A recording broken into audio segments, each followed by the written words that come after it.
Family, okay. Future, future, okay.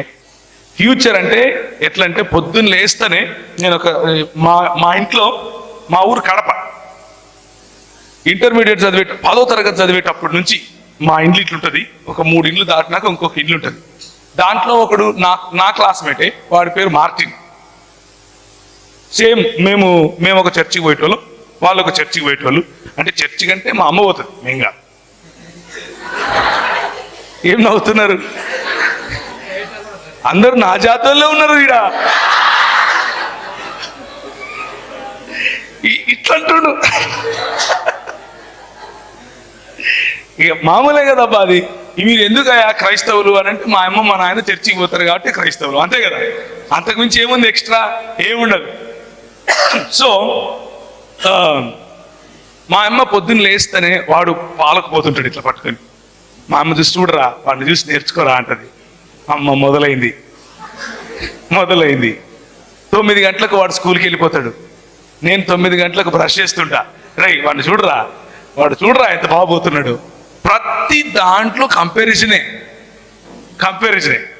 లాస్ట్కి ఏమని చెప్పేదంటే, settle అవ్వాలరా, future రా, ఫ్యూచర్ చూడు, ఫ్యూచర్ సెటిల్, ఫ్యూచర్. నాకు అర్థమైంది వాడిని చూసి, ఒరే నువ్వు నాకు దొరికితే నేను కుమ్మేత్తరా అనుకునేవాడిని. ఎందుకంటే వాడు మంచి చేస్తాడో లేదో నాకు తెలియదు, కానీ నా పాలిట వాడు పెద్ద శని. దొరికినట్టు వాడిని చూపించి నన్ను తిట్టేటోళ్ళు. పోనీ నాకు శని పట్టింది నేను అనుకున్నాను అని అంటే అట్లా కాదు. ప్రభు చేసేది ప్రభు చేసినాడు. ఈరోజు వాడు పని చేసే అంటే నా ఫ్రెండ్ కాబట్టి వాడు అంటున్నాను, ఫ్రెండ్స్ కదా.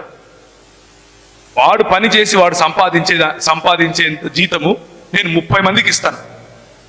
సో ప్రభువు ఆశీర్వదించాలనుకుంటే ఆశీర్వదిస్తాడు కదా.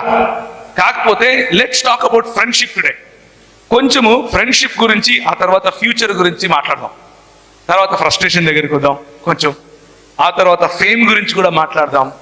ఫ్యూచర్ అంటే లేకపోతే కెరియర్లో ఫ్లైట్ గురించి, ఎదగటం గురించి కొంచెం మాట్లాడదాం. ఇంకా ఫేమ్ గురించి మాట్లాడదాం. అక్కడక్కడ పాయింట్స్ తీసుకుని మాట్లాడదాం. కానీ మన థీమ్ ఒకటి ఉంది కదా, ఆ థీమ్ దగ్గరికి రావాలి కదా లాస్ట్కి. ఏమంటారు? చదువుతారా, తీస్తారా? రోమిలకు రాసిన పత్రిక చదువు.